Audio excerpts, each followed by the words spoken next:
ערב טוב אזרחי ישראל. בשם כולכם אני מבקש תחילה למסור תנחומים מעומק הלב שלי, גם מעומק הלב שלכם, למשפחות היקרות של סמל יוסף יהודה חירק וסמל ראשון דנילו מוקנו, זיכרונם לברכה, שנפלו ברצועת עזה. מלחמת התקומה גובה מאיתנו מחירים כבדים, אבל יש לה תכלית מוצדקת וברורה מאין כמוה. להכריע את החמאס שביצע את זוועות ה7 באוקטובר, להחזיר את כל חטופינו ולוודא שעזה לא תהווה עוד איום על ישראל. היעדים הללו שלובים זה בזה, ואנחנו מחויבים להשיג אותם עד תום. כבר השגנו הרבה מאוד יחד, אבל המלאכה טרם הסתיימה. יש לנו תוכנית מאוד סדורה. התחלנו בעזה, חיסלנו עשרות אלפי מחבלים, חיסלנו את רבי המרצחים, דף, הנייה, יחיא סינואר, וכנראה גם את מוחמד סינואר. השמדנו אין סוף תשתיות טרור. מי שתקף אותנו באכזריות מחרידה כל כך, מבין היום היטב את גודל החורבן שהוא הביא על עצמו. בזכות גבורת לוחמינו ובזכות ההחלטות המושכלות שקיבלנו, החזרנו עד היום 197 חטופים, מתוכם 148 חטופים חיים. 148. נותרו בוודאות עוד 20 חטופים חיים ועד 38 חטופים חללים. אנחנו נשיב את כולם. אני רוצה להזכיר לכם שבתחילת המלחמה היה מי שאמר שייתכן שלא נצליח להחזיר אפילו חטוף אחד. כך הוא אמר, אדם בכיר מאוד. אני סברתי אחרת ופעלתי אחרת, והדרך הזאת הוכיחה את עצמה. אם תהיה הזדמנות להפסקת אש זמנית, להחזרת חטופים נוספים, ואני רוצה להדגיש, הפסקת אש זמנית, אנחנו ערוכים לזה. אחרי שקטשנו את האויב בדרום, עמדנו מול לחצים בינלאומיים אדירים להפסיק את המלחמה. אני חייב להגיד, עמדנו גם מול לחצים אדירים בבית, מבית, להפסיק את המלחמה. אנחנו עדפנו את הלחצים הללו. אנחנו נכנסנו לרפיח, תפסנו את ציר פילדלפי, קטענו את ציר האספקה של החמאס, ואז, ורק אז, פנינו צפונה ללבנון. במבצע הביפרים הנועז, מבצע שכמוהו לא היה בתולדות המלחמות, פגענו בו זמנית באלפי פעילים חיוניים של חיזבאללה. במקביל חיסלנו אלפי מחבלים וחיסלנו את רוב צמרת הפיקוד של חיזבאללה. חיסלנו את נסראללה, את המחליף של נסראללה ואת המחליף של המחליף של נסראללה. השמדנו את הרוב המוחלט של מאגרי הטילים של חיזבאללה שהם בנו במשך שנים. החרבנו את כפרי הטרור בדרום לבנון, ובכך הסרנו את האיום לפלישה ליישובי הצפון. אגב, אנחנו אוכפים את הדברים, את הפסקת האש הזאת, בתקיפות רבה מאוד. זה לא כמו שהיה. נחכה, יש טפטופים, נחליט. אוכפים את זה ביד ברזל כל הזמן. זו ההנחיה שלי לצה"ל, והוא עושה זאת בצורה יוצאת מן הכלל. עכשיו, הפעולות שלנו בלבנון הביאו לנפילת משטר אסד בסוריה, כולל השמדת רוב היכולות של הצבא הסורי. אנחנו הנחתנו מהלומות קשות על החות'ים בתימן, כולל בימים האחרונים, ועדיין לא אמרנו את המילה האחרונה. פגענו ביכולות ההגנה האווירית של איראן ובתשתיות חיוניות נוספות, אבל אני רוצה להגיד, איראן נשארה איום רציני מאוד על ישראל. אנחנו כמובן בתיאום מלא עם ארצות הברית, מדברים איתם כל הזמן, ואנחנו מקווים, הם יכולים להשיג הסכם שימנע מאיראן נשק גרעיני. זה אומר שהוא ימנע מאיראן את היכולת להעשיר אורניום. אם זה יושג, ודאי, אנחנו כמובן נברך על כך.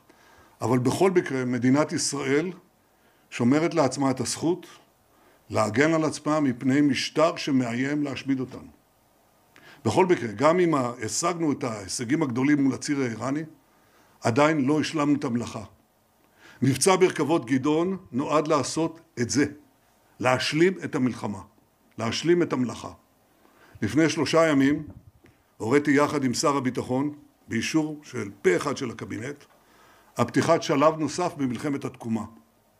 הכוחות שלנו מנחיתים מכות עצומות, שילכו והתגברו על מאחזי החמאס שעדיין קיימים בעזה. אני מבקש מכם לעשות דבר אחד.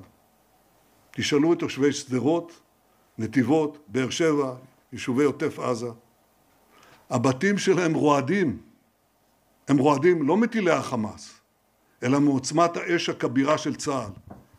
כוחותינו תופסים עוד ועוד שטחים כדי לנקות אותה ממחבלים ומתשתיות הטרור של החמאס. ובסוף המהלך הזה, כל שטחי רצועת עזה יהיו בשליטה ביטחונית של ישראל, והחמאס יוכרע כליל. כדי לשמר את חופש הפעולה המבצעי שלנו, וכדי לאפשר לידידים הטובים ביותר שלנו להמשיך לתמוך בנו, אנחנו צריכים למנוע משבר הומניטרי.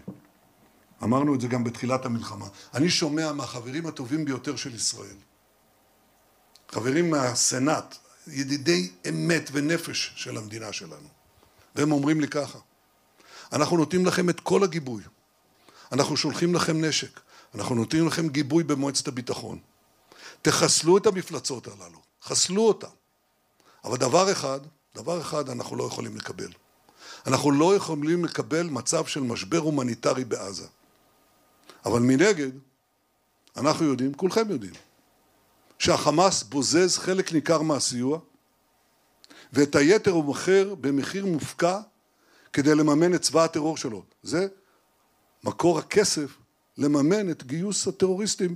אנחנו מחסלים טרוריסטים, הם מגייסים באמצעות הכסף שהם בוזזים מהסיוע שנכנס לעזה. ולכן, כדי למנוע מהחמאס את היכולת להשתלט על הסיוע ההומניטרי, פיתחנו יחד עם ארצות הברית תוכנית אחרת, תוכנית לחלוקת מזון בסיסי לאזרחים ולילדים שלא יגיע לחמאס. וזה מחולק ל3 שלבים. שלב א', הכנסת מזון בסיסי עכשיו לעזה, כדי למנוע משבר הומניטרי וכדי לאפשר את המשך הלחימה. שלב ב', וזה יקרה בימים הקרובים, פתיחת נקודות של חלוקת מזון על ידי חברות אמריקניות שיובטחו על ידי צה"ל. ושלב ג', תוך כדי ההשתלטות על שטחי רצועת עזה, יצירת אזור סטרילי בדרום הרצועה, שאליו תפונה האוכלוסייה האזרחית משטחי הלחימה לצורכי הגנתה. ובאזור הזה, שיהיה נקי מחמאס, תושבי עזה יקבלו את מלוא הסיוע ההומניטרי. אבל יש מי שאומר לנו, גם בעולם וגם פה בישראל, די, תסיימו את הלחימה, תסיימו את המלחמה. אז יש לי חדשות בשבילכם. אני מוכן לסיים את המלחמה, בתנאים ברורים שיבטיחו את ביטחון ישראל. כל החטופים חוזרים הביתה, החמאס מניח את נשקו, יורד מהשלטון, הנהגתו מוגלת מהרצועה, כלומר מי שישאר ממנה, עזה מפורזת לחלוטין בנשק, ואנחנו מבצעים את תוכנית טראמפ. תוכנית כל כך נכונה וכל כך מהפכנית, והיא אומרת דבר פשוט: תושבי עזה שירצו לצאת, יוכלו לצאת. כל מי שקורא לנו לעצור את הלחימה לפני שהמטרות הללו יושגו, בעצם קורא להשאיר את החמאס בשלטון. ומה המשמעות? המשמעות היא שכל ההישגים שלנו וכל ההקרבה של לוחמינו הגיבורים ירדו לטמיון. החמאס ישתקם, יחדש את תעשיית הטילים שלו, יחפור עוד מנהרות טרור, ויתייצב שוב עם מחבליו החמושים במרחק נגיעה מיישובי הנגב. נקבל עוד חטיפות, עוד רציחות, עוד מעשי עונש, ועוד שריפת תינוקות. אני לא מוכן לזה. אזרחי ישראל, גם אתם לא מוכנים לזה. שמעתי אתמול את דבריו המזעזעים של יאיר גולן. כמו רבים מכם, רוב עצום של אזרחי ישראל, אני הזדעזעתי מהם. בזמן שחיילינו הגיבורים מחרפים את נפשם ברצועת עזה, כדי להגן על המדינה שלנו ולהחזיר את חטופינו, יאיר גולן מאשים אותם בפשעי מלחמה. הוא אומר שאנחנו הורגים תינוקות, לא, הוא לא אומר אנחנו הורגים תינוקות, הוא אומר אנחנו הורגים תינוקות כתחביב, כתחביב. את זה שמעתי רק מגדולי האנטישמים שתופלים עלילות דם על עם ישראל. זה מזכיר לי ממש את הדברים שאמרו לנו בימי הביניים.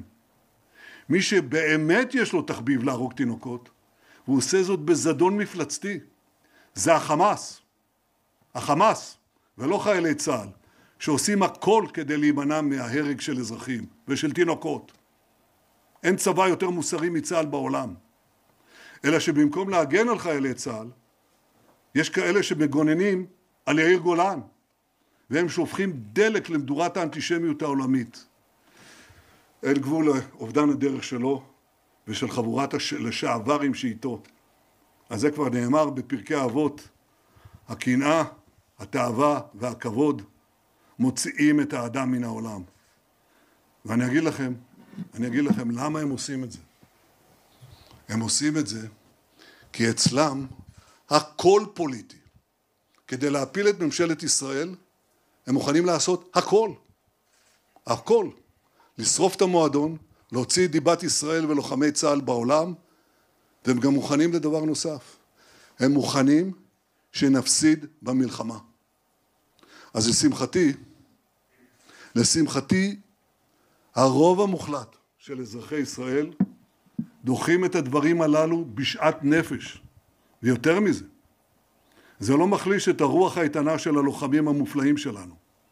אני פוגש אותם בשטח, אני פוגש את הפצועים, אני פוגש את המילואימניקים, אני פוגש את המשפחות השכולות, והם אומרים לי, ביבי, אל תעצור, לך עד הסוף, עד הניצחון. וזה גם מה שאני אומר לכם, אזרחי ישראל, הערב. אנחנו כאן יחד, עד הסוף, עד הניצחון. יחד נילחם, ובעזרת השם, יחד ננצח. ראש הממשלה יענה כעת על שאלות, אנחנו נתחיל עם ערוץ 14. ערב טוב אדוני ראש הממשלה. נכחתי היום בעדותו של חבר הכנסת סעדה בבית המשפט. התהפכה לי הבטן ולא מטאפורית. הוא תיאר שם כיצד בכירי מערכת אכיפת החוק פעלו כחבורת עבריינים, שיקרו וזיהמו חקירות באובססיה נגדך, כיצד מערכת החוק התפשטה ממוסר, התפרקה מצדק. אנחנו רואים הערב אדוני עוד החלטת בג"ץ בניגוד לחוק בעניין ראש השב"כ, ושואל הציבור שבחר בך ראש הממשלה, זה מה שמבקשים ממני לשאול אותך, מתי יגיע הרגע שתאמרו, שאתה תאמר זו פקודה לא חוקית, שדגל שחור מתנוסס מעליה, אנחנו מסרבים לציית להחלטת בג"ץ, אם בכלל. אני רוצה להקריא לכם את החוק בעניין מינוי ראש השב"כ. סעיף 3א. ראש שירות הביטחון הכללי ימונה בידי הממשלה לפי הצעת ראש הממשלה. סעיף 3ג. הממשלה רשאית להפסיק את כהונתו של ראש השירות לפני תום תקופת כהונתו. זה החוק. ברור, חד, אין בו לקונות. לפעמים יש לקונות. בית המשפט לפעמים נדרש, אתה יודע, לתת פרשנות שיש לקונות. אין פה לקונות, חד משמעי. עכשיו, כולם כפופים לחוק. אני כפוף לחוק, אתה כפוף לחוק, אזרחי ישראל, כולם כפופים לחוק. השופטים כפופים לחוק, וגם היועצת המשפטית כפופה לחוק. החוק זה לא איזה פריבילגיה, זה לא איזה דבר שאתה בוחר לעשות או לא בוחר לעשות. החוק מחייב את כולם, ומי שעובר על החוק עובר על החוק. אז יש פה לדעתי שאלה היא פשוטה, האם הבג"ץ והיועמ"שית יכבדו את החוק שהוא בחירת העם? אני רוצה להסביר את זה, זה מהות הדמוקרטיה. אנחנו מדינת חוק דמוקרטית. זאת אומרת, החוק נקבע על ידי נבחרי הציבור, הציבור בוחר את הנבחרים שלו והם מחוקקים. עכשיו השאלה היא, האם יכבדו את החוק או לא? כי פסק הדין שניתן הוא שערורייתי, הוא פוגע בחוק במפורש, הוא פוגע בדמוקרטיה, הוא פוגע בביטחון המדינה, כי הוא לא מאפשר לנו בעצם מקשה על מינוי ראש השב"כ ופיטור ראש השב"כ, זה אותו הדבר. אבל הפלא ופלא, אחרי פסק הדין שקיבלנו היום, אני בטוח שיש הרבה ביקורת לגביו, אחרי פסק הדין הזה, ממש באותו רגע, בתזמון מופלא, אני מקבל מכתב מהיועצת המשפטית, והיא אומרת לי, אתה לא יכול למנות, אתה לא יכול למנות ראש שב"כ. למה? כי אני בניגוד עניינים. אני בניגוד עניינים? היא בניגוד עניינים. היא לא רק בניגוד עניינים, היא בניגודי עניינים. כן? זה כמו הגמל שלא רואה את הדבשת שלו, אבל זה גמל עם שתי דבשות לפחות. כן? קודם כל, מה שהתברר לפני ימים אחדים במשפט שלי, שעד התביעה הוא קרוב מאוד, מאוד, ליועצת המשפטית, והיא לא טרחה לדווח על זה. זה ניגוד עניינים פר אקסלנס. לא יודע מה קורה אם אני הייתי נתון בדבר כזה, אתם כבר יודעים מה היה קורה. כן? עוד תיק, עוד משפט וכו'. ויש דבשת שנייה. יש לה קרבה, ליועצת המשפטית, של שנים, קרבה מאוד קרובה, לראש השב"כ. מחר היא צריכה לתת תשובה על ניגוד העניינים הזה, והיום היא מודיעה לי שאני בניגוד עניינים ואני לא יכול למנות את ראש השב"כ. נו, בסדר. תראו, אנחנו במלחמה. אנחנו במלחמה קשה מול החמאס, והם במלחמה קשה בממשלה שנלחמת בחמאס ובאויבי ישראל, והם פוגעים בביטחון ישראל בזה שהם מקשים על מינוי ראש שב"כ, צריך למנות בזמן הקרוב ביותר, כמו שצריך למנות גם נציב שירות המדינה, גם בזה הם פוגעים. ככה, ממציאים מחדש, פתאום. 70 וכמה שנים, אין שום הנחיות כאלה. פתאום מוצאים. כן, כמובן בהתנגדות של שופט אחד, אבל זה הכל הצגה. זה הכל הצגה. אתם תמנו אבל אדוני? ועכשיו אני רוצה להגיד לך. זו השאלה שאני הולך להשיב לך. ממשלת ישראל בראשותי תמנה ראש שב"כ. זה חיוני לביטחון שלנו, ואנחנו נעשה את זה. דניאל, אייסנברג.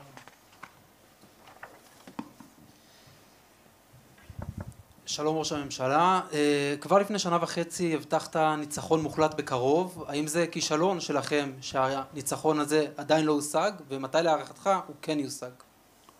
קודם כל, הוצגו הרבה ניצחונות. אנחנו שינינו את פני המזרח התיכון. אני אמרתי ביום השני של המלחמה, אמרתי, אנחנו נשנה את פני המזרח התיכון. אנחנו שינינו. אני לא מדבר כבר על המצב שנוצר בדרום, ואנשים חוזרים לבתים. למה? כי אין רקטות. יש פה ושם תהיה רקטה. אין יכולת פלישה. אבל עדיין יש מלאכת השמדה. תכף אני אגיד לך, אני אחזור לזה ואגיד לך מה מעכב את זה. אבל תראה מה עשינו בינתיים. הבאנו את חיזבאללה על הברכיים. כתוצאה מהפעולה שלנו נפל משטר אסד. אנחנו פועלים נגד איראן, פעלנו נגד איראן. שינינו את פני המזרח התיכון. שברנו את הציר, לא אמרתי שחיסלנו אותו, אבל שברנו אותו, יש לנו עוד מלאכה. למה המלחמה בעזה נמשכת כל כך הרבה זמן, אתה יודע? אני אגיד לך, שום צבא בעולם לא פגש זירה אורבנית כזאת, עם עשרות אלפי מחבלים, מעל הקרקע, 50 מטר מתחת לקרקע, עם אוכלוסייה שהיא תומכת בהם. זה מצב חדש במלחמות אורבניות, לא היה דבר כזה, לא בפלוג'ה ולא בשום מקום אחר. דבר נוסף, היו להם, כמובן, חטופים. זה דבר חדש גם כן. ודבר נוסף, עמדנו תחת לחץ בינלאומי, אמברגו. זה לא דבר מובן מאליו. גם זה, כל הדברים האלה עיכבו ומעכבים. אנחנו לא רוצים לפגוע בחטופינו, אנחנו רוצים להמשיך את המלחמה הזו, ואנחנו נעשה את זה שלב אחר שלב. עכשיו הגענו לשלב קריטי. מרכבות ברזל זה שלב קריטי, שבו אנחנו רוצים להשלים את 3 המשימות לגבי עזה. חיסול החמאס, שחרור כל חטופינו, ולהבטיח באמת שעזה עוברת למסלול אחר. הגדרתי לאן אנחנו רוצים להגיע. את זה אנחנו עושים בצעדים נחושים, אבל גם מדודים. למה מדודים? כי אנחנו רוצים להשיג את זה במינימום אבדות של חיילי צה"ל. זו הסיבה שאנחנו פועלים כפי שאנחנו פועלים, אבל זה לא ייקח 1.5 שנה, זה אני מבטיח לך. זה לא. אני לא רוצה לחשוף פה את התוכניות שלנו, את לוחות הזמנים שלנו, אבל אנחנו נחושים להשלים את הכרעת החמאס, שחרור כל חטופינו, ולהביא עתיד אחר לעזה. אחרת נקבל את זה עוד פעם ועוד פעם ועוד פעם. ואני אמרתי, זה לא יהיה עוד סבב, זה יגיע להכרעה. שלום אדוני, אני שואל ברשותך בשמה של עינב צנגאוקר, אמו של החטוף מתן. שואל את עינב, האם אתה מודע למצבו המתדרדר של בני מתן בשבי שנותר לבד במנהרה חולה בניוון שרירים?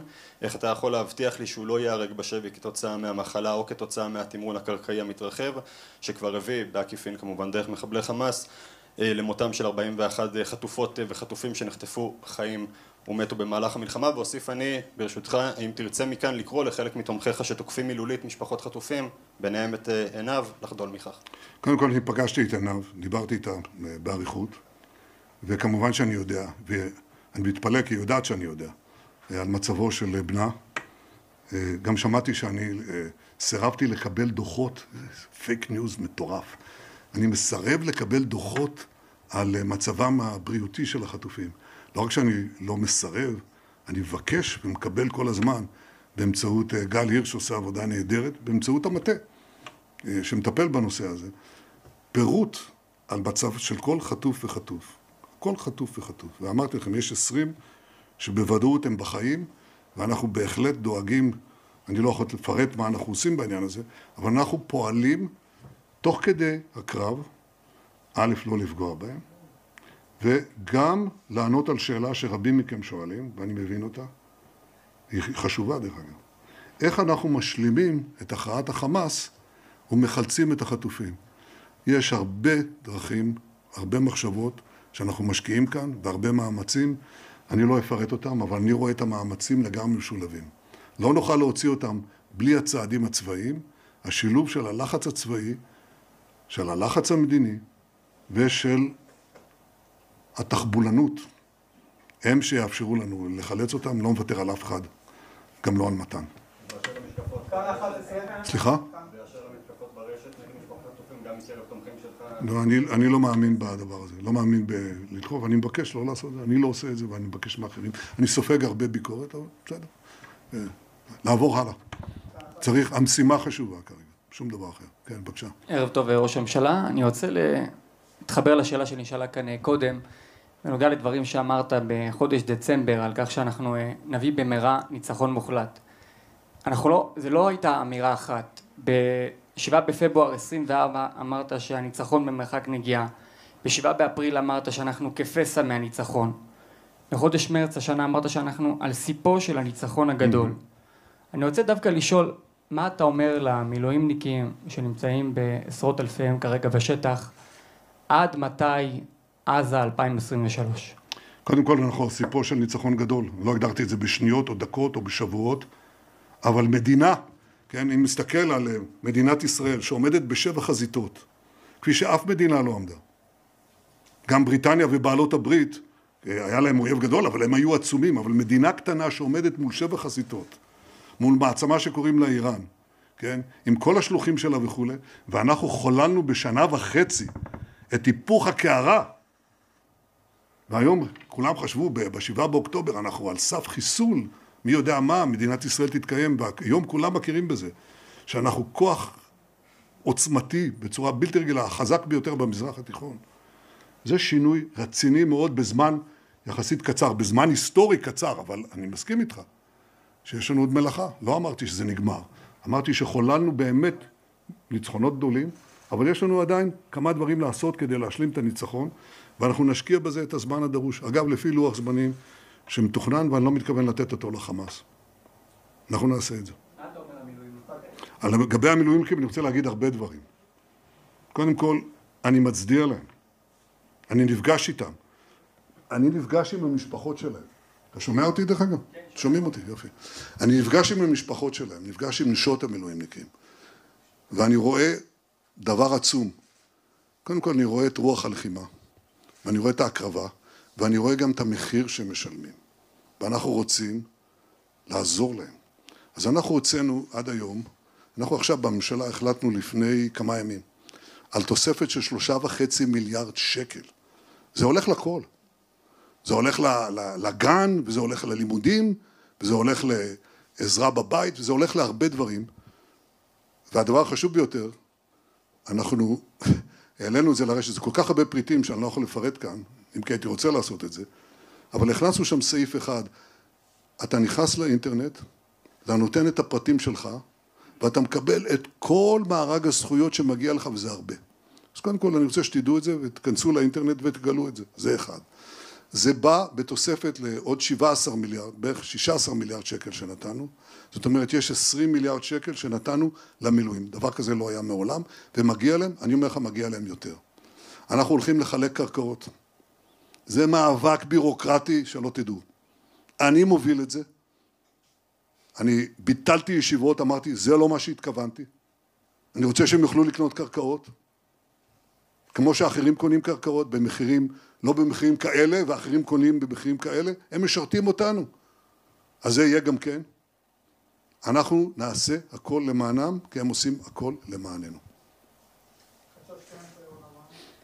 תודה רבה אדוני. נניח בצד לצירוף המקרים המופלא שאיכשהו בחוב ההגרלה של דוברך תמיד ערוץ 14 יוצא ראשון, אבל זו רק הערה לפרוטוקול. שאלה אליך אדוני. 2 מאנשיך הקרובים חשודים היום בפרשות חמורות שנוגעות לכניסתה של קטר, מי שמימנה את חמאס מארחת את מנהיגיו אל תוך המקום הכי חשוב במדינה, אל הלשכה שלך, לשכת ראש הממשלה. נניח לעניין הפלילי שהתברר כמובן בבית המשפט, האם ברמה המוסרית אתה לא מוצא לנכון לגנות את הדבר הזה? האם ידעת ש2 מאנשיך מקבלים כסף מקטר בזמן מלחמה? ומה אתה מתכוון לעשות בנוגע לזה מעבר לרמה המוסרית, אם בכלל? אני לא ידעתי כלום, ואני גם היום לא יודע בדיוק מה היה שם, אני רק יודע שדבר אחד, יש פה שקר אחד גדול. קודם כל אומרים עליי, זה האינטימציה, זה מה שהם רוצים להגיד, שאני קיבלתי, שמעתי אפילו מישהו שאמר שקיבלתי הון עתק מקטר, לא קיבלתי שקל, ומי שאומר כך כבר נתבע, ומי שאומר כך יתבע. זה דבר ראשון. עכשיו דבר שני, כביכול זה השפיע עליי, כן? אני תקפתי את קטר, והם תקפו אותי. בעצם היחיד בממשלה, או ראש הממשלה, השרים, או האנשים שעסקו בזה, מהשב"כ ומגופים אחרים, היללו את קטר. אני תקפתי את קטר, לא רק בישיבות הקבינט. אני תקפתי אותם בתקשורת. בתקשורת. והנחיתי את יועצי התקשורת שלי, שעודדו אותי, כולל יונתן אוריך, לתקוף את קטר. ואחרי שתקפתי את קטר, הם הגיבו. אמרו, איך אתה עושה את זה? ואמרתי, זה נכון, אנחנו מנסים לחלץ מהם את הסיוע, זה קשה דרך אגב, את הסיוע בשחרור החטופים. אל תשכח שהם מארחים את החמאס, הם תומכים בחמאס, נותנים לו חמאס, תכף גם בתמיכה של החמאס. הם עושים את זה, ואני תקפתי אותם, הם תקפו אותי בחזרה. אז אני רוצה להגיד לך, זה הכל עלילה אחת, זה פייק מוחלט, כמו שהיו פייק עלילות גם כן, שרצו לעצור את לשים ניגוד העניינים, כן, שהם מייצרים באופן מלאכותי. אז הם אמרו גם שהייתה פרשה של זיוף המסמכים שצריך לבדוק אותה. זה התברר כבלוף. אמרו שהיה איזו סחיטה של קצין במזכירות הצבאית, זה התברר כבלוף. וגם זה מתברר כבלוף. אני רוצה להגיד לך, אני שמעתי מה שהשופט אמר. בעניין של יונתן אוריך, כן? הוא אמר, אני לא רואה פה שום עבירה. על מה אתם מחזיקים אותו? מה פתאום הוא במעצר בית? ועוד פעם אתם רוצים מעצר בית? אין פה שום בעיה, אין פה שום פגיעה בביטחון המדינה, בבלט, סליחה על הביטוי. הוא מתבטא קצת בדרך יותר משפטנית, כן? אז אני רוצה להגיד לך, זה יתברר כעלילה מוחלטת. אני לא צריך להביא ולהגיד על משהו שהוא לא נכון ולא קיים. ואני גם רוצה להגיד לך, אני לא רוצה לפרוס לך את כל האנשים במערכות שלנו שמקבלים כסף מקטר. צריך להפסיק את זה. אתה קיבלת? אפילו לא סנט, פרוטה לא. לא יודע, אנחנו נדע. אבל אני יודע דבר אחד. אני יודע דבר אחד, שאתם לא מפסיקים להדהד את התעמולה הזאת, ואני אגיד לך יותר מזה, אתם אומרים, אתה העברת, גם אם לא קיבלת אישית, אתה העברת את הכסף הקטרי לחמאס, זה מה שאתם אומרים. אז קודם כל, זה נכון, עכשיו אני רוצה לדייק. הכסף שהועבר לחמאס הוא עבר בהמלצת השב"כ והמוסד. היו דיונים רבים על זה. זה היה חלק קטן, לא מזערי, אבל קטן, אחוז קטן, מכלל הכסף שהגיע לחמאס. הגיע כסף מאיראן, הגיע כסף ממוסדות הבינלאומיים, הגיע כסף מהאיחוד האירופי ומגורמים אחרים, כסף ענק. זה היה כסף קטן. למה הלך הכסף הזה? הכסף הזה הלך ל100,000 נצרכים, הוא הלך לביוב, הוא הלך לחשמל, לזה הוא הלך. אבל אני שואל שאלה אחרת. הרי אתם אומרים את זה, למה אתם אומרים את זה? אתם אומרים את זה כי אתם רוצים לרמוז שהכסף הזה הלך ל7 באוקטובר. זה מה שאתם רוצים להגיד. אז עכשיו אני שואל אתכם. עם מה תקפו אותנו ב7 באוקטובר? עם מטוסי F-35? עם מה? עם טנקים? עם מה? הם תקפו אותנו עם כפכפים וקלצ'ניקובים וטנדרים. זה עולה פרוטות. איך זה קרה? תכף נדבר על זה. אבל שאלה נוספת, אבל הם בנו מנהרות. נכון. עם כלל הכסף שלהם הם בנו מנהרות. ששוב, הכסף הקטרי היה קטן ולא הלך לזה. אבל אף מנהרה לא חדרה.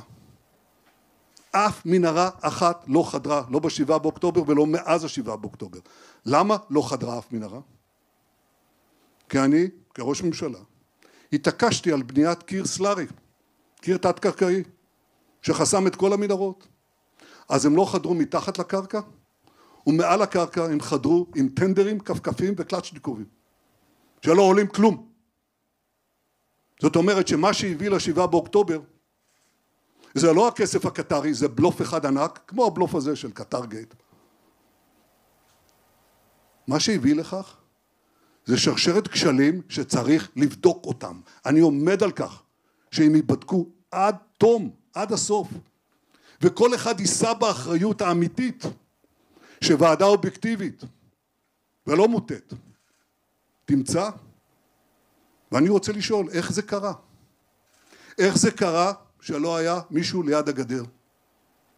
איך זה היה שהייתה דירקטיבה לא להיות ליד הגדר? ובוא נבדוק מי נתן אותה. איך זה קרה שחיל האוויר קיבל את ההנחיה לפעול שעות אחרי התחלת הפעולה? איך זה קרה? מי אמר לעשות את זה? ומי אמר לא לעשות את התקיפה? יש שם נדמה לי יישוב אחד, הנה 3, שלא קיבל את הדירקטיבה. אתם יודעים מה קרה שם? כלום. לא פלשו לתוך היישוב וחיסלו את המחבלים, כי לא קיבלו את הדירקטיבה הזאת. בוא נבדוק את כל זה, אבל בוא נבדוק הכל. בוא נבדוק הכל, את הכספים שנכנסו, לאן זה הלך, את הקשר, את הערכות, כל הדברים האלה. כל הדברים הללו. אנחנו נבדוק, הכל ייבדק. אבל אני רוצה להגיד לכם עוד פעם, יש פה כל כך הרבה פייק וספינים, מכאן ועד הודעה חדשה. קטר היא לא מדינה ידידותית לנו. היא העבירה את הכסף הזה, היא מתחזקת מה שהיא מתחזקת, אבל אם אתם שואלים אותי, הכשל ב7 באוקטובר הוא כשל שחייבים לבדוק אותו ולראות מה באמת גרם לכך. הכשלים השונים, נבדוק את זה. בקטר בכל מקרה, יש עכשיו הצעת חוק בכנסת, אני אחרי שתקפתי אותם, אני נתתי את האפשרות לעשות את זה. אחרי שמיצינו במידה רבה את מה שהם יכולים לעזור לשחרור חטופינו, אמרתי, אתם רוצים להעביר חוק, להגדיר אותה כמדינת אויב, היא מפעילה את אל-ג'זירה, היא מפעילה מערכת עצומה בארצות הברית, להמאיס את ישראל, להמאיס את צה"ל, להמאיס את כל הדברים שיקרים לנו. אז אולי הגיע הזמן באמת לומר את הדברים בצורה הכי ברורה, גם לידידינו האמריקנים, ואנחנו אומרים את זה. אבל דבר אחד אמרתי, חייבים לסייג את הנושא של שחרור החטופים. זה דבר אחד שאני הייתי מסייג מהחוק הזה, ואנחנו נראה אותו, הוא יתקדם במהלך הזמן. עידן בלומוף מוויינט, ערב טוב אדוני ראש הממשלה. מאז מסיבת העיתונאים האחרונה שלך, רמטכ"ל, מה7 באוקטובר לקח אחריות ועזב, כך גם שר הביטחון וראש השב"כ. רק ראש הממשלה שהטבח התרחש במשמרתו נשאר בתפקידו, האם לא ראוי שגם הוא ייקח אחריות ויפנה את כיסו, או לפחות יעביר את ההחלטה לציבור וילך לבחירות? בדיוק, אני מעביר את ההחלטה לציבור. אתה יודע איך אני מעביר את ההחלטה לציבור? כל יום. אני נתון לביקורת כל הזמן. לא יכול להגיד, אני לוקח אחריות ולא מפרטים את האחריות ולא רואים בדיוק מה קרה. זה חובה לעשות. לגבי כל האנשים שלכאורה לקחו אחריות. בוא נבין מה בדיוק, על מה לקחתם אחריות. בוא נבין מה היה החלק של כל אחד ואחד באסון הנורא הזה. אז זה הדבר הזה ייבדק ואני אתן תשובות בדיוק כמו כולם. אבל אני עומד למבחן הציבור כל יום, כל שבוע. יכולים הרי להביע אי אמון. אי אמון. וברגע שמביעים אי אמון, הציבור כבר פסק את דברו. וזה יקרה גם בבחירות כשיגיע זמנם. אנחנו באמצע מלחמה. אתה רוצה בחירות עכשיו? אתה רוצה. אחרת לא היית שואל את השאלה. אתם רוצים בחירות עכשיו? אתה רוצה שאני אפרט לך מול מה אנחנו עומדים? זה מה שאנחנו צריכים? כמו ועדת חקירה עכשיו, שכל החיילים שלנו, המפקדים שלנו, כולם ירוצו, יתחמשו בעורכי דין, במקום להתחמש בפצצות ארטילריה, פצצות טנקים. ואם המלחמה לא תיגמר עד מועד זה לא רעיון אחד על אחד, ירון אברהם, זה לא רעיון אחד על אחד. תראה, קודם כל, ערוצי התבלה שערוץ 12 הוא מוביל בהם, הם רגילים כל הזמן לדבר עם עצמם, בין עצמם, מביאים פאנליסטים של לשעברים ממורמרים. יש שם באחד אדם אחד, מר ומריר, היה ראש ממשלה, הוא לא מפסיק. מר ומריר. כל הזמן הם מביאים את המומחים האלה, יש שם שניים כאלה, מביאים אותם ומדברים עם עצמם. לא מוכנים לתת למישהו אחר לתת תשובות, והם חושבים שהם שולטים גם פה. שאלת שאלה, שאלת שאלות, עניתי עליהם. כן, עוד. שחר גליק, גלי צה"ל. אדוני, בשבוע הקרוב נכנסות המשאיות של הסיוע ההומניטרי לעזה. מצד אחד עומד שר האוצר ומתחייב שגרגר מזה לא יגיע לחמאס. מצד שני הדוברים שלך מתראיינים, אומרים שאין דרך לאכוף את זה. גם בכירי הצבא אומרים שהמשאיות נכנסות כרגע בדיוק באותה צורה שראינו. אז האם יש דרך לוודא שהסיוע ההומניטרי בשלב הנוכחי לא יגיע לחמאס? ואם אכן תגלו שהסיוע ההומניטרי גם בשלבים הבאים שהצגת קודם מגיע לחמאס, האם תעצרו את המשאיות? טוב, אמרתי שבשלב הראשון, עד שנקים את נקודות החלוקה, בעצם יהיה לנו שליטה, אבל מועטת, כן? אני הבנתי שמתוך כמה זה בערך 100 משאיות שנכנסו, הערכה שאני קיבלתי שבערך 10% מהם נתפסו על ידי החמאס. ברור שאנחנו מנסים לעשות הכל כדי שזה לא יקרה, להעמיד את זה, אבל המערכת שאנחנו הולכים לפרוס, זה שלב א', שלב ב' שיש לך את הנקודות החלוקה, זה כמובן לא יקרה בנקודות החלוקה, זה אגב חלוקה אישית למשפחה, אדם בא, הוא לא מקבל משאית, הוא מקבל ארגז לשבוע. ובשלב השלישי אנחנו מדברים על אזור סטרילי מחמאס, שאנשים ייכנסו אליו כדי להרחיק אותם מאזורי הלחימה העוצמתית של סיום המלחמה, ואז הם נכנסים והם לא בהכרח חוזרים. זאת אומרת, זה אזור חופשי, ששם אין מגבלה לתת סיוע הומניטרי, כי חמאס לא יכול להיכנס לשם. זו התוכנית שלנו, אני חושב שהיא מאוד חשובה, כי היא נותנת לנו עוד כלי לנצח במלחמה. כלי אחד, אנחנו באים להרוס את היכולות הצבאיות של החמאס, אבל הכלי השני, להרוס את היכולות השלטוניות של החמאס. והיכולת השלטונית שלו נובעת בעצם מהיכולת לבזוז את הסיוע. ברגע שאנחנו מטרילים את זה, אנחנו נותנים 2 מכות אדירות לחמאס, ואני רואה, ואני מעריך שאתה תראה את התוצאה, אנחנו כבר רואים תוצאות.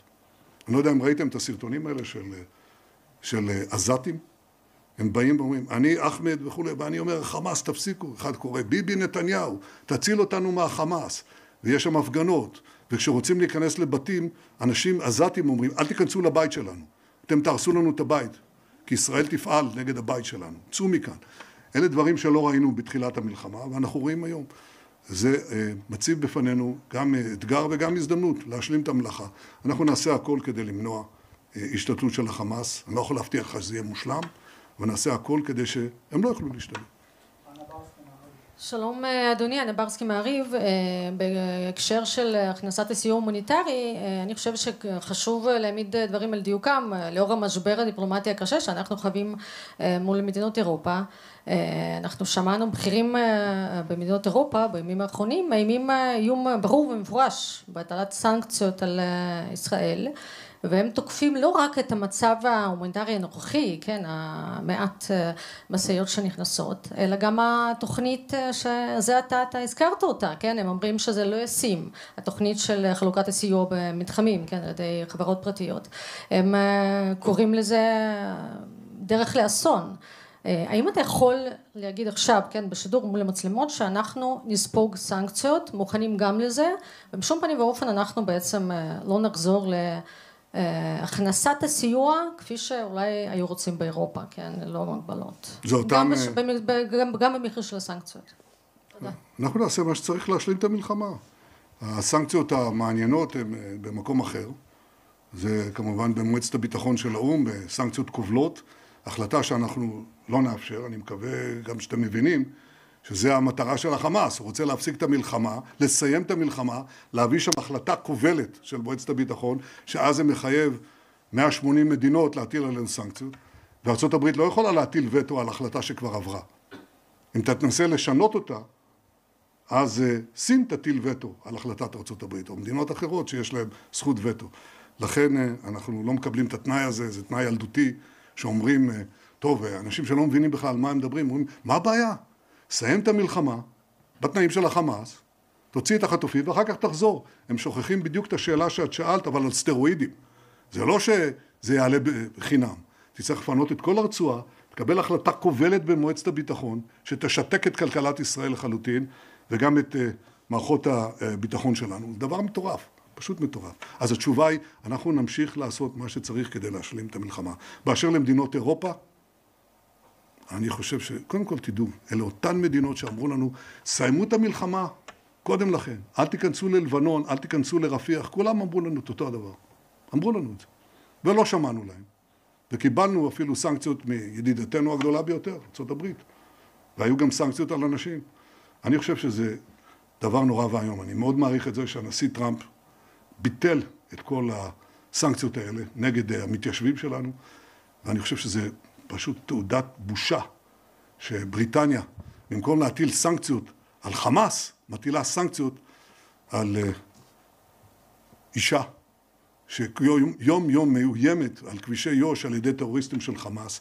זה פשוט אובדן יוצרות. המדינות האלה תחת לחץ של המיעוט האסלאמי שם, הם תחת לחץ של דעת הקהל שמפמפמת את התעמולה הכוזבת של החמאס. הרי כל הצילומים האלה, הרעב, האמירות האלה, 44,000 ילדים עומדים למות, כל התעמולת כזב הזאת מהדהדת שם, והם נכנעים לזה. אני לא נכנע לזה. אנחנו נעשה את מה שצריך, ואנחנו גם מתנגדים בצורה תקיפה לכוונה שלהם לתת את הפרס האולטימטיבי ל7 באוקטובר, שזה להכיר במדינה פלסטינית. אחרי שראינו שהייתה מדינה פלסטינית דה פקטו, קוראים לה עזה של החמאס, חמאסטן. אז עכשיו בואו נקים עוד אחד. אין פרס יותר גדול לטרור. המדינות אירופה לא ישפיעו עלינו ולא יביאו אותנו לנטוש את היעדים הבסיסיים שלנו, להבטיח את ביטחון ישראל ואת עתיד ישראל.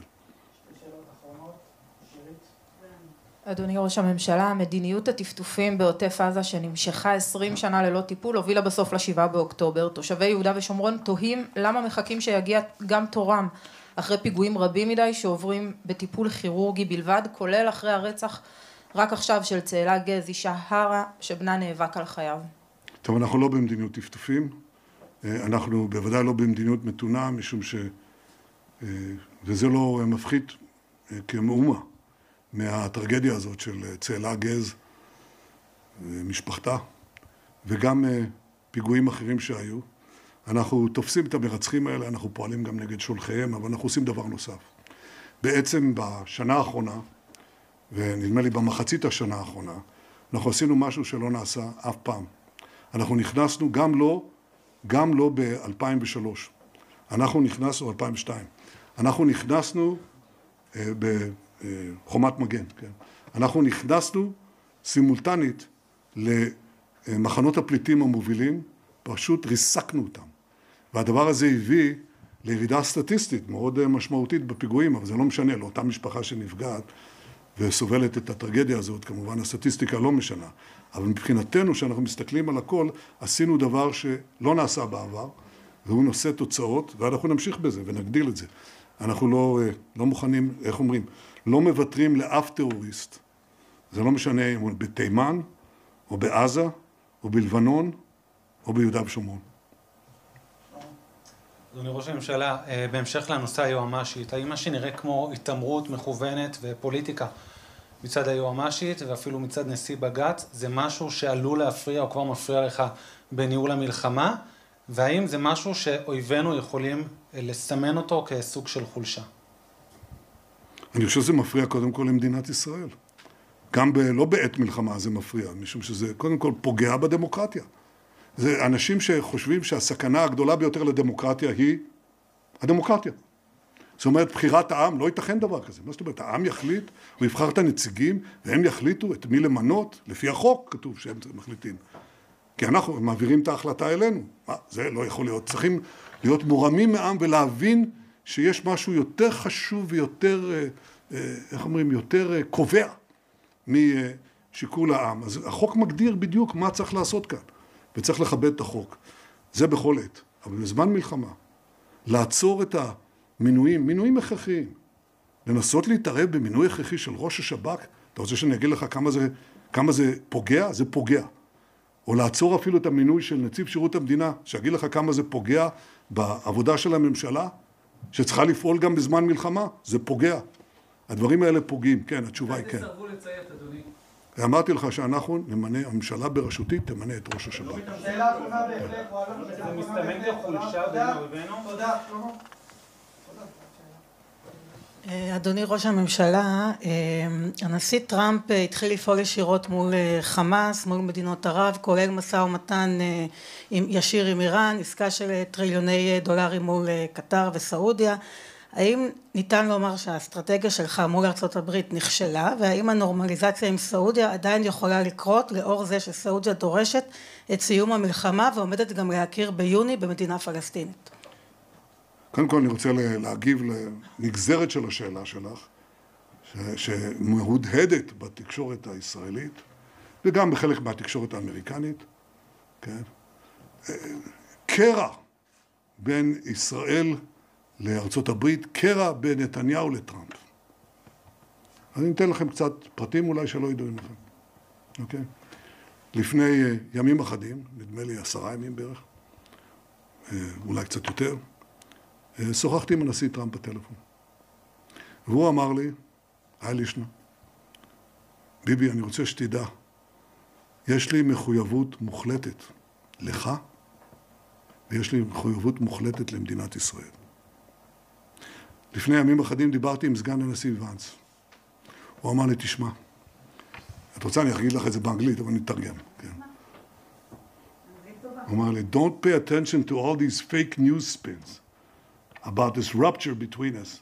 It's all, טוב, עכשיו אני לא אגיד, כי אני לא אגיד, זה לא באנגלית ולא בעברית. אוקיי? הוא אמר, זה הכל ספינים. זה לא האמת. אתה יודע שזה לא האמת, ואני אומר לך, מהצד שלנו זה לא האמת. אתמול אמר הנשיא, או יותר נכון השגריר הקבי, אני מצטט, שטויות, הם צריכים להקשיב למה שהנשיא אומר, ולא למקור כלשהו, מקור, כן, כלשהו שלא מעודכן ומעמיד פנים שהוא יודע. אני רוצה להגיד לך מה הדבר, שאלו את הנשיא טראמפ, תגיד, אתה כועס על נתניהו? אז הוא אומר, לא, הוא כועס, והוא צריך לכעוס, בגלל מה שעשו ב7 באוקטובר. הוא אמר את זה. הוא נלחם, כן, בריבלי וכו'. אז אני רוצה להגיד לך, אנחנו מתואמים מהממשל, אנחנו מדברים איתם, אנחנו מכבדים את האינטרסים שלהם, והם מכבדים את האינטרסים שלנו, והם חופפים, לא אגיד לך במידה מוחלטת, ברור שלא, אבל במידה כמעט מוחלטת. אנחנו רוצים יחד, קודם כל להבטיח שלאיראן לא יהיה נשק גרעיני, אנחנו רוצים להבטיח שהחמאס יסולק מעזה, אנחנו רוצים להבטיח את תוכנית טראמפ, שאני חושב שהיא תוכנית גאונית, שהיא באמת יכולה לשנות לא רק פה, אבל אני חושב גם את פני המזרח התיכון, לשנות סופית את מה שחווינו ברצועת עזה ולאורך עשרות השנים האלה. ואני רוצה להגיד לך, אין לי התנגדות שארצות הברית תעמיק את הקשרים שלה בעולם הערבי, זה בסדר גמור. ואני רוצה להגיד לך יותר מזה. אני חושב שהדבר הזה יכול לסייע להביא באמת את הרחבת הסכמי אברהם שאני מאוד מעוניין בהם. אני מעוניין בזה. ולגבי התנאים החיצוניים, התנאים שאומרים, 3 שנים, 2.5 אם אני טועה, אנחנו הכנו את הסכמי אברהם. 3 אנשים אצלי ידעו במה מדובר. 3. אוקיי? בזמן הזה שמעתם קולות ממדינות המפרץ, וואו, איזה אמירות. אבל מתחת לפני השטח, כן, התחוללו דברים אחרים, ואני חושב שיש אפשרות שזה יקרה גם כאן. אני אשמח מאוד אם זה יקרה, כי זו מטרה שלי. אני כל הזמן רציתי להרחיב את מעגל השלום, להושיט יד לידידינו, ולהדוף את החרב של אויבינו. ואני מאוד נחוש בזה, ואני ממוקד בזה. אני פחות מקשיב לרעשי הרקע, כי אין לי אפשרות לסתור את השטויות ואת הספינים ואת הפייק ניוז שבא בקצב של 4 פעמים בשעה בערך. הדוברים שלי עובדים קשה מאוד בעניין הזה, וגם הם לא מצליחים. זה פשוט שיטפון, זה מין צונאמי של פייק ניוז, אבל בסוף אתה משיג מה שאתה משיג. אני לא יודע אם סיפרתי את זה, אז אני אספר את זה. פעם נוספת, אם כן. הייתי ביחידה, בסיירת מטכ"ל. ויום אחד היה צריך לעשות מבצע משותף עם השייטת. ולכן היינו צריכים ללמוד לצלול. בחנו את כל הצוותים, הייתי מפקד צוות, הצוות שלי נבחר לעשות את המבצע המשותף. לקחו אותנו להטלית בשיא החורף, ולימדו אותנו לצלול. וגיליתי דבר מעניין. אני צולל ביום סער, ביום שסערות נוראיות, יש גלים מעל פני המים. אבל אתה יורד מתחת למים, שם את המצפן, ככה צוללים, ומקויה למטרה, ואתה לא מרגיש, כל הרחש למעלה לא משנה, אתה צולל ומכוון ומגיע למטרה. ככה אני מנסה לפעול מול סערות והרחש והספינים למיניהם. והמטרה שלי להביא את הניצחון, להכריע את החמאס, לשחרר את חטופינו, להבטיח שעזה לא תהווה איום יותר על ישראל, להחזיר את תושבינו בצפון, ואגב חלק מהם כבר חוזר, ולהביא כמובן להכרעת הציר שמאיים על קיומנו, שואף להשמידנו. אלה הדברים שמנחים אותי, בעזרת השם, אולי פעם בעזרתכם נשיג את זה. תודה רבה לכם.